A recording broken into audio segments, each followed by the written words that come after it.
आज के इस लीगल टॉपिक में हम भारतीय संविदा अधिनियम 1872 के अंतर्गत आने वाले प्रस्तावना की परिभाषा, वैध प्रस्तावना की आवश्यक शर्तें और प्रस्तावनाओं के प्रकार का अध्ययन करेंगे।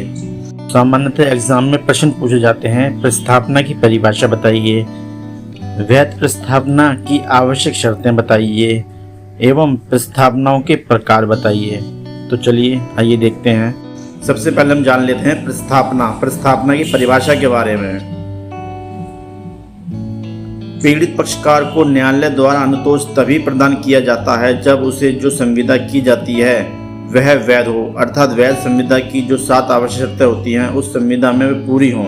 इन आवश्यक शर्तों में प्रस्तावना सबसे महत्वपूर्ण आवश्यक है, जिसकी व्यवस्था निम्नलिखित शीर्षकों के माध्यम से आसानी से की जा सकती है। सबसे पहले देखते हैं प्रस्तावना की परिभाषा। भारतीय संविदा अधिनियम 1872 की धारा 2 में प्रस्तावना को परिभाषित किया गया है, जिसमें कहा गया है कि जब एक व्यक्ति किसी कार्य को करने अथवा न करने की अपनी इच्छा किसी दूसरे व्यक्ति के सम्मुख या सामने इस आशय से संज्ञापित करता है कि वह दूसरा व्यक्ति उस कार्य को करने या न करने के बारे में अपनी अनुमति दे दे, तो यह कहा जाता है कि पहले व्यक्ति ने उस दूसरे व्यक्ति को उस कार्य को करने या न करने की प्रस्तावना की है। उदाहरण देख लेते हैं। जैसे ए बी से कहता है कि मैं अपना 16 नंबर का मकान तुम्हें 20 लाख रुपए में बेचने को तैयार हूँ। यदि तुम भी तैयार हो तो 15 दिन के अंदर अपनी स्वीकृति भेजो। इसे ए द्वारा बी के मकान को बेचने की प्रस्तावना देना कहा जाएगा। वैध प्रस्तावना की आवश्यक शर्तें क्या है, ये देख लेते हैं। वैध प्रस्तावना की निम्नलिखित आवश्यक शर्तें होती हैं। जैसे नंबर 1 पे व्यक्ति।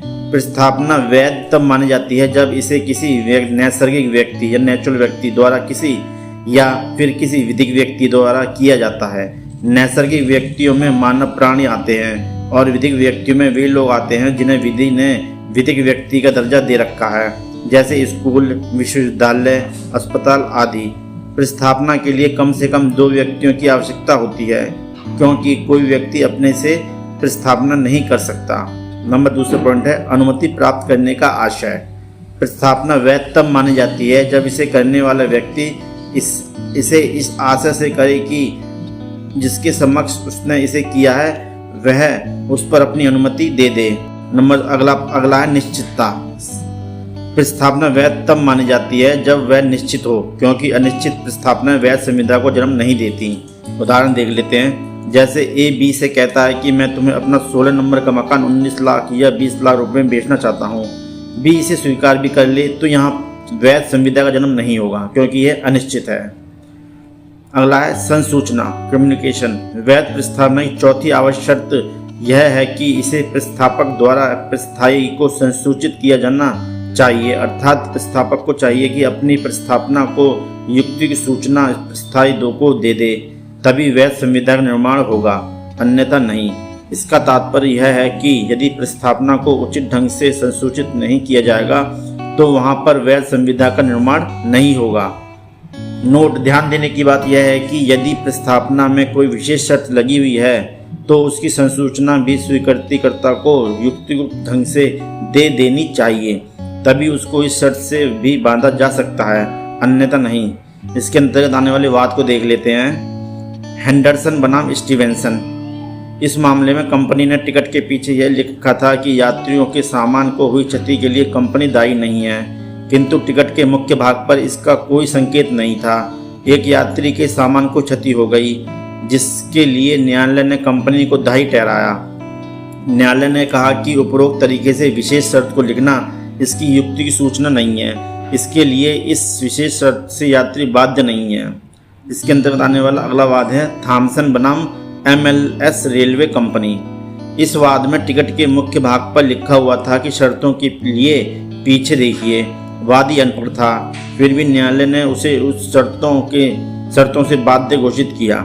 न्यायालय ने यह कहा कि यहाँ पर प्रतिवादी की ओर से विशेष शर्त की युक्ति सूचना दी गई है, जिससे वादी बाध्य है।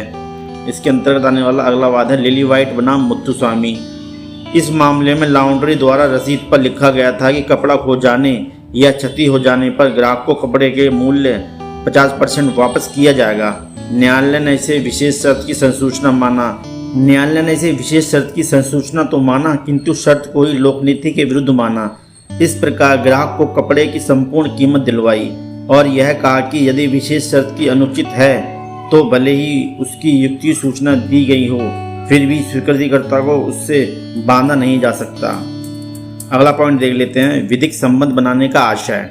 वैध प्रस्तावना की पांचवी आवश्यक शर्त यह है कि प्रस्तावना को करते समय प्रस्तावक का आशय उस व्यक्ति के साथ विधिक संबंध बनाने का होना चाहिए। विधिक संबंध का निष्कर्ष न्यायालय तथ्यों और परिस्थितियों के आधार पर निकाल लेता है। इसके अंतर्गत आने वाला वाद है वेलफेयर बनाम वेलफेयर। इस मामले में पति अपनी पत्नी के साथ छुट्टी बिताने इंग्लैंड गया हुआ था। वहीं पत्नी की तबीयत खराब हो गई। तब पति ने पत्नी से यह कहा कि आप यहीं रहकर इलाज कराएं, मैं आपको 20 पाउंड हर महीने भेजता रहूँगा। मैं शिलोंग नौकरी पर जा रहा हूँ। कुछ समय बाद पति ने पैसा भेजना बंद कर दिया।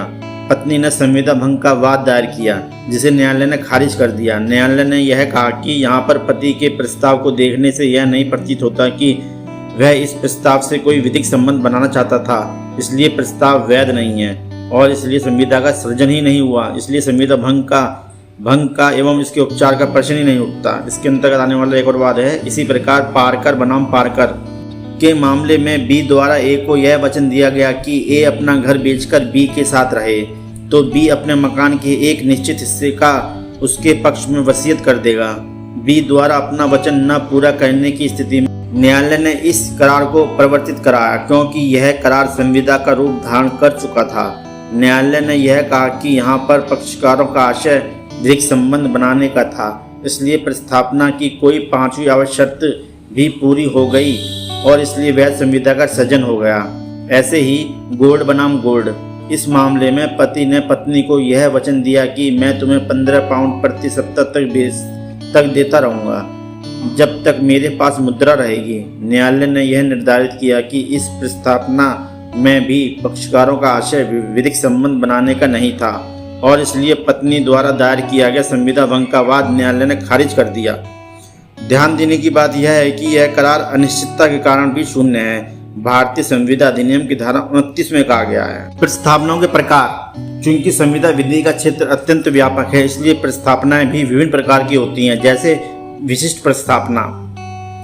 जब प्रस्तावना किसी विशिष्ट व्यक्ति को की जाती है या विशिष्ट व्यक्तियों के समूह को की जाती है तो उसे विशिष्ट प्रस्तावना कहते हैं। इसका विधिक प्रभाव यह होता है कि वही विशिष्ट व्यक्ति या विशिष्ट व्यक्तियों का समूह इस पर अपनी सहमति दे सकता है और उसी के साथ या उन्हीं लोगों के साथ ही संविदा का सृजन होता है। जैसे ए बी की प्रस्तावना देता है कि वह 16 नंबर का मकान 15 लाख में बेचना चाहता है, तो यह प्रस्तावना एक विशिष्ट प्रस्तावना है।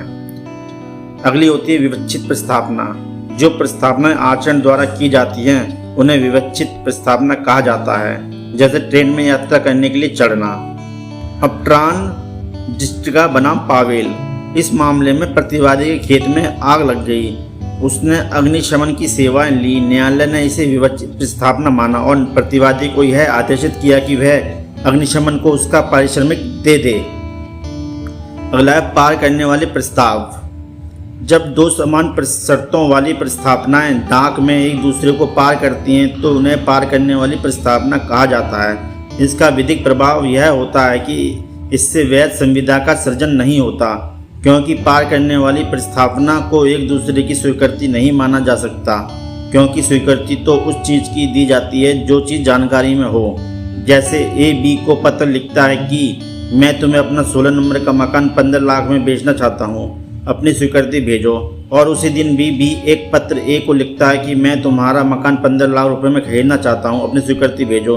अब ये दोनों प्रस्तावनाएं डाक से एक दूसरे को पार करेंगी और भले ही ये पत्र एक दूसरे को प्राप्त क्यों न हो जाए, फिर भी ए बी में उपरोक्त मकान के विक्रय की संविदा का सृजन नहीं होगा, क्योंकि यहाँ पर प्रस्तावना का वैध स्वीकृति ही नहीं हुई। इसका कारण यह है कि जिस समय दोनों व्यक्ति पत्र लिख रहे थे उस समय उन्हें एक दूसरे के प्रस्तावना का ज्ञान नहीं था, इसलिए इनमें से एक पत्र दूसरे पत्र की स्वीकृति नहीं माना जाएगा, क्योंकि स्वीकृति तो उस प्रस्तावना की मानी जाती है जो संज्ञान या जानकारी में आ जाए।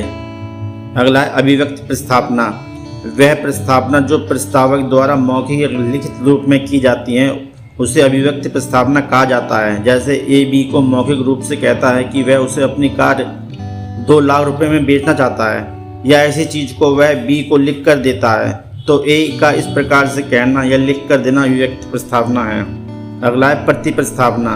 जब किसी प्रस्तावना की स्वीकृति उसकी शर्तों के अनुसार न करके किसी परिवर्तन के साथ की जाती है तो उसको स्वीकृति नहीं कहा जाता बल्कि प्रति प्रस्तावना कहा जाता है। इसका विधिक प्रभाव यह होता है कि मूल प्रस्तावना को नष्ट कर देता है और इसको देने के पश्चात यदि मूल प्रस्तावना को स्वीकार भी कर लिया जाए तो भी संविदा का जन्म नहीं होता। हाँ, संविदा का जन्म तब होता है जब मूल प्रस्तावना देने वाला व्यक्ति प्रति प्रस्तावना को स्वीकार कर लिया जाता है। अगला वाद है इसमें हाइट बनाम रेंज। इस मामले में प्रतिवादी ने अपना खेत 1000 पाउंड में विक्रय करने की प्रस्तावना की। तब वादी ने 950 पाउंड में इसे खरीदने की स्वीकृति दी। प्रतिवादी ने इतने में बेचने से इसे मना कर दिया। तब वादी ने 1000 पाउंड में खरीदने की स्वीकृति दी। फिर भी प्रतिवादी ने खेत बेचने से मना कर दिया। वादी ने संविदा के प्रवर्तन का वाद दायर किया। न्यायालय ने वादी के वाद को खारिज कर दिया और प्रतिवादी के पक्ष में निर्णय दिया तथा यह कहा कि 1000 पाउंड वाले इस प्रस्तावना को 950 पाउंड से स्वीकृति देना स्वीकृति नहीं बल्कि प्रति प्रस्तावना थी जिसने मूल प्रस्तावना को नष्ट कर दिया। इसलिए वाद में 1000 पाउंड वाले प्रस्ताव को स्वीकार करके उसे जीवित नहीं किया जा सकता। अर्थात यहाँ संविदा का सृजन ही नहीं हुआ तो उसके प्रवर्तन का प्रश्न ही नहीं उठता। अगला पॉइंट है सामान्य प्रस्तावनाएं। सामान्य प्रस्तावना उसे कहते हैं जो आम जनता के लिए की जाती हैं। इसका विधिक प्रभाव यह होता है कि जो व्यक्ति इसकी शर्तों का पालन करता है उसी के साथ संविदा का सृजन हो जाता है, क्योंकि ऐसी प्रस्तावना में शर्तों की पूर्ति स्वीकृति मानी जाती है। ऐसी प्रस्तावनाओं में स्वीकृति की संसूचना देना आवश्यक नहीं है, क्योंकि विधि यह मानती है कि सामान्य प्रस्तावना में प्रस्तावक ने स्वीकृति की सूचना पाने का अपना अधिकार छोड़ दिया है। सामान्य प्रस्तावना निम्नलिखित 2 प्रकार की होती हैं। नंबर 1 है एक ही व्यक्ति द्वारा स्वीकार्य है। यह वह सामान्य प्रस्तावना होती है जिसकी शर्तों का पालन जैसे ही कोई व्यक्ति करता है तुरंत उसी के साथ संविदा का सृजन हो जाता है और प्रस्तावना समाप्त हो जाती है। इसी के अंदर एक वाद आया था हरभजन लाल बनाम हरचरण लाल। इस मामले में वादी द्वारा प्रतिवादी के खोए हुए बच्चे को रेलवे पुलिस को सुपुर्द करके बच्चे के पिता को तार द्वारा सूचित करना ही बच्चे के पिता द्वारा 500 रुपये इनाम की घोषणा की स्वीकृति मानी गई और वादी को इनाम का अधिकारी घोषित किया गया। किंतु ध्यान देने की बात यह है कि प्रस्तावना ज्ञान के बिना उसकी वैध स्वीकृति नहीं हो सकती, भले ही उसकी शर्तों की पूर्ति क्यों न कर दी गई हो। अर्थात ऐसे में वैध संविदा का निर्माण नहीं होता। एक अगला वाद आया था लाल मन शुक्ल बनाम गौरी दत्त। इस मामले में प्रतिवादी ने अपने मुनीम को अपना खोया हुआ भतीजा खोजने के लिए भेजा। उसके चले जाने के बाद इनाम की घोषणा की। मुनीम उसके भतीजे को खोज कर ले आया। तब उसे घोषणा के इनाम की जानकारी हुई। तब उसने उस इनाम को पाने के लिए वाद दायर किया, किंतु न्यायालय ने वाद को खारिज कर दिया। न्यायालय ने यह कहा कि किसी भी संविदा के सृजन के लिए इस प्रस्तावना का स्वीकार किया जाना आवश्यक है और यहाँ पर प्रतिग्रहण का अभाव है, क्योंकि मुनीम के बच्चे के चाचा द्वारा की गई प्रस्तावना अर्थात इनाम की घोषणा की जानकारी नहीं थी। इसलिए मुनीम के द्वारा बच्चों को खोज कर लाना उपरोक्त प्रस्तावना की स्वीकृति नहीं मानी जा सकती, क्योंकि स्वीकृति तो उस चीज़ की दी जा सकती है जिसका स्वीकृतिकर्ता को ज्ञान हो। न्यायालय ने आगे यह भी कहा कि यहाँ पर स्वीकृति के अभाव में बच्चे के चाचा और मुनीम के बीच कोई संविदा सृजित नहीं हुई तो इसके प्रवर्तन का प्रश्न ही नहीं उठता। अगला पॉइंट है एक से अधिक व्यक्ति द्वारा स्वीकार्य। दूसरे प्रकार की सामान्य प्रस्तावनाएं वे होती हैं जो एक से अधिक व्यक्ति द्वारा स्वीकार की जा सकती हैं। इसका विधिक प्रभाव यह होता है कि ऐसी प्रस्तावनाएं जितने व्यक्ति द्वारा स्वीकार की जाती हैं सबसे साथ संविदा का सृजन होता चला जाता है। इसके अंतर्गत वाद आया था कार्लिल बनाम कार्बोलिल स्मॉल बुक कंपनी। इस मामले में कंपनी ने विज्ञापन दिया कि जो व्यक्ति कंपनी द्वारा निर्मित दवा कार्बोली स्मॉल वॉल का उपयोग करने के बाद भी इन्फ्लुएंजा से पीड़ित होगा उसे कंपनी 100 पाउंड देगी। कार्लिल नामक महिला ने उपरोक्त दवा का प्रयोग किया फिर भी इन्फ्लुएंजा से पीड़ित हो गए। न्यायालय ने उसे कंपनी से 100 पाउंड दिलवाया और कंपनी के तर्क को ठुकराते हुए निम्नलिखित बातें कहीं। सामान्य प्रस्तावनाओं में शर्तों की पूर्ति ही उसकी स्वीकृति मानी जाती है। ऐसी प्रस्तावनाओं में स्वीकृतिकर्ता द्वारा प्रस्तावक को स्वीकृति की सूचना देना आवश्यक नहीं है, क्योंकि ऐसी प्रस्तावनाओं में विधि यह मानकर चलती है कि प्रस्तावक ने स्वीकृति की संसूचना पाने का अपने अधिकार छोड़ दिया है। स्थायी या चलत प्रस्तावना। जब कोई प्रस्ताव स्वीकार करने के लिए एक निश्चित समय तक बनी रहती है तो उसे स्थायी या चलता प्रस्तावना कहते हैं। जैसे ए बी को यह प्रस्तावना करता है कि आज की तिथि से 1 महीने तक मैं आपको 500 रुपये जूट के गट्ठर 1000 प्रति गट्ठर के हिसाब से बेचूंगा, तो यह प्रस्तावना स्थायी या चलित प्रस्तावना है। इसका विधिक प्रभाव यह होता है कि उस निश्चित अवधि में जितने सामान के लिए ऑर्डर किया जाएगा केवल उतने सामान के लिए ही वैध संविदा सृजित होगी, न कि पूरे प्रस्तावित सामान के लिए। इसका कारण यह है कि ऐसी प्रस्तावना में जितने सामान का ऑर्डर करना ही स्वीकृति मान लिया जाता है। तो उम्मीद करता हूँ ये टॉपिक आपको पसंद आया होगा। आपकी सहायता एवं सहूलियत के लिए इस टॉपिक का PDF लिंक वीडियो के नीचे डिस्क्रिप्शन में है। आप चाहे तो वहाँ से PDF फाइल डाउनलोड कर सकते हैं। धन्यवाद।